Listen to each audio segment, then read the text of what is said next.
Continuando então, pessoal, nas aulas de reflorestamento, vamos ver aqui agora, eu tinha falado que eu vou começar a falar dos modelos, né, com as metodologias. Então, os modelos, a intervenção adequada pode acelerar o processo de regeneração, né, a sucessão, permitindo o processo de sucessão e evitar a perda da biodiversidade. Então, a recuperação de um ecossistema degradado leva de uma floresta mais ou menos 2 anos. Tá? Mas a sua manutenção, maturação, lá mais de 50 anos. A gente pode ver o início e provavelmente a gente não vê o final. Tá? Olhando aqui então, uma floresta degradada em 0 anos vai começar, né, a regeneração dela, desde que pare os impactos, desde que a fonte de impacto cesse. Tá? Não adianta tentar planejar, utilizar um projeto de reflorestamento se não para a intervenção humana. Tá? Então, a partir de 2 anos já tem algumas árvores, já que de crescimento rápido, as pioneiras. De 5 a 8 anos, aquelas árvores de madeira nobre, aquelas que demoram mais para crescer, as estrategistas. 25 anos já tem uma floresta semi-formada. E de 50 a 150 anos tem a maturação dela, né, com a diversidade animal toda junta com a floresta. E alguns modelos que eu vou apresentar para vocês. O modelo 1 consiste na implantação de uma linha de pioneiras alternada com uma linha de árvores não pioneiras. Qual é a vantagem? Só exigindo o cuidado de separar os 2 grupos. É a única vantagem, né? Você não tem outros problemas. A desvantagem, se for utilizado o plantio simultâneo e colocá-las ao mesmo tempo, as plantas das não pioneiras levarão mais tempo para receber sombreamento, né? E o sombreamento é extremamente importante. Então, olhando aqui como que funciona. Você faz uma faixa de pioneira, uma faixa de não pioneira, você intercala elas. Porém, lembrando, a pioneira ela é estrategista, ela cresce bem mais rápido que uma não pioneira. Então, se você fizer uma linha de uma com a outra, se for simultâneo, pode ser uma desvantagem. Agora, você pode plantar a pioneira e depois de algum tempo, anos até, plantar a não pioneira. Aí depende do projeto. O segundo modelo, as pioneiras e não pioneiras são alternadas na linha do plantio. Dentro de cada um dos grupos, pode distribuir as espécies ao acaso. Qual é a vantagem? Uma distribuição mais uniforme, o que promove um sombreamento mais regular, e não tem desvantagem. É mais trabalhoso só, né? Então aqui você coloca pioneira, não pioneira, pioneira, não pioneira, você intercala. Então fica mais homogêneo. Só que a gente sabe que a floresta ela não é totalmente homogênea, né? Às vezes alguns grupos é um mosaico. Então ela não tem uma distribuição perfeita, homogênea. Mas é um modelo para você acelerar a sucessão. E depois que a floresta está madura, aí ela age sozinha, ela faz a sua própria distribuição. E o terceiro modelo, que consiste na separação das pioneiras em 2 subgrupos. Qual é a vantagem? Criação de diferentes microclimas, que vai satisfazer as exigências dos diferentes tipos de não pioneiras.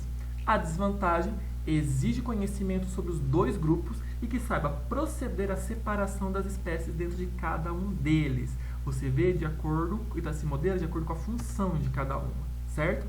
Como planejar as espécies? Tem que ver quais são as espécies pioneiras, as secundárias e a clímax. As espécies pioneiras, como a gente viu em sucessão, então a gente está vendo que agora é toda a aplicação do que a gente estudou, que é a parte mais legal da ecologia. As espécies pioneiras têm um crescimento rápido, elas têm vida curta, né? São estrategistas, elas investem em reprodução, não em crescimento. Germinam e se desenvolvem a pleno sol, né? São bem resistentes. Produzem precocemente muitas sementes e pequenas, normalmente com dormência, então na floresta fechada ela está dormente, ela precisa de luz para germinar.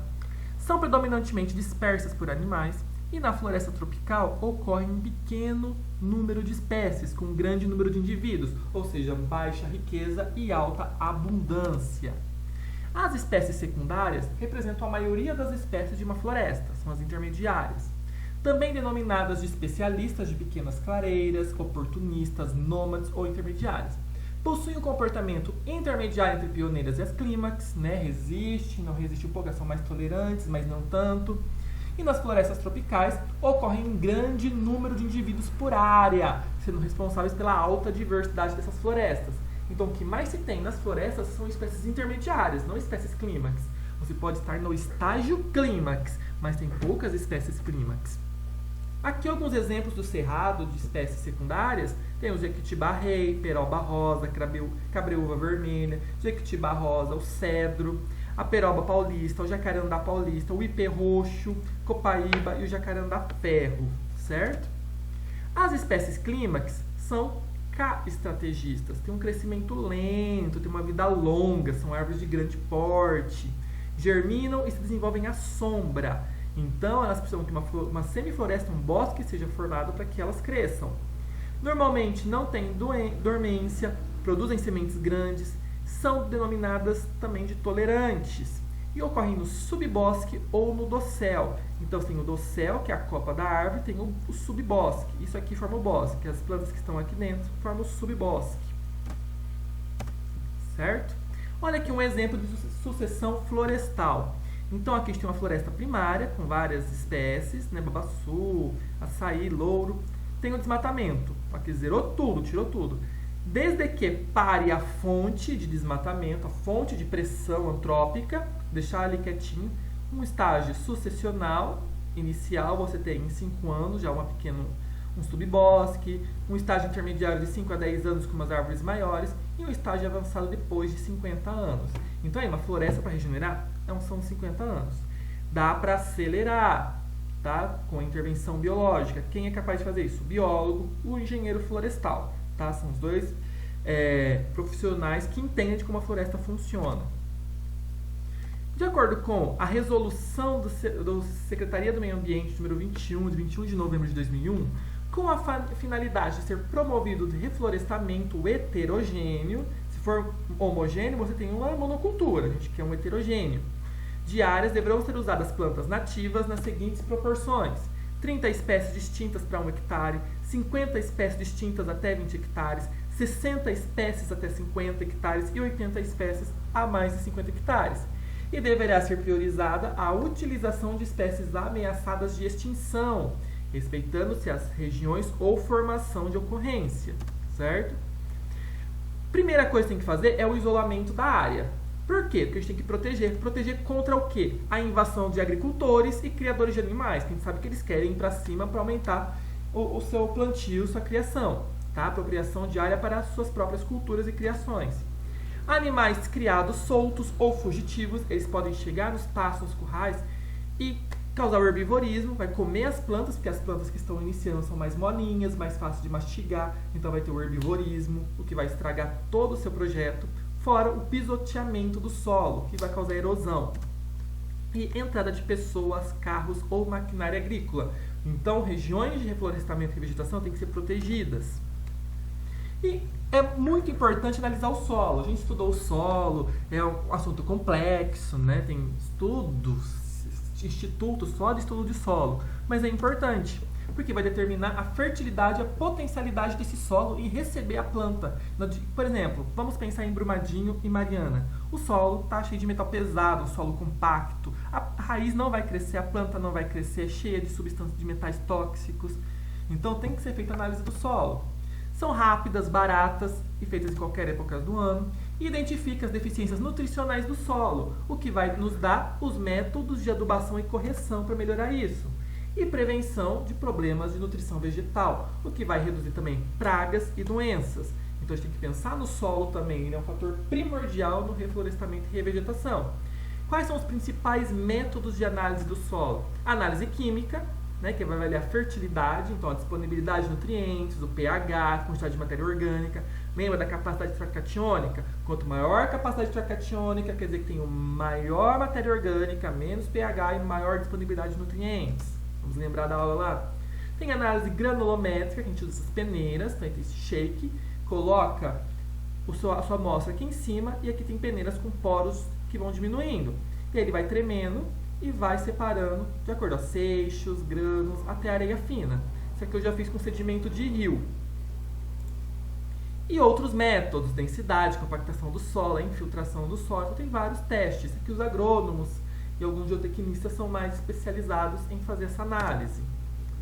Temos que preparar o solo, então você analisa e prepara, para melhorar as condições do solo, ou seja, melhorar a germinação de sementes e estabelecimento de mudas, o crescimento e desenvolvimento mais saudáveis.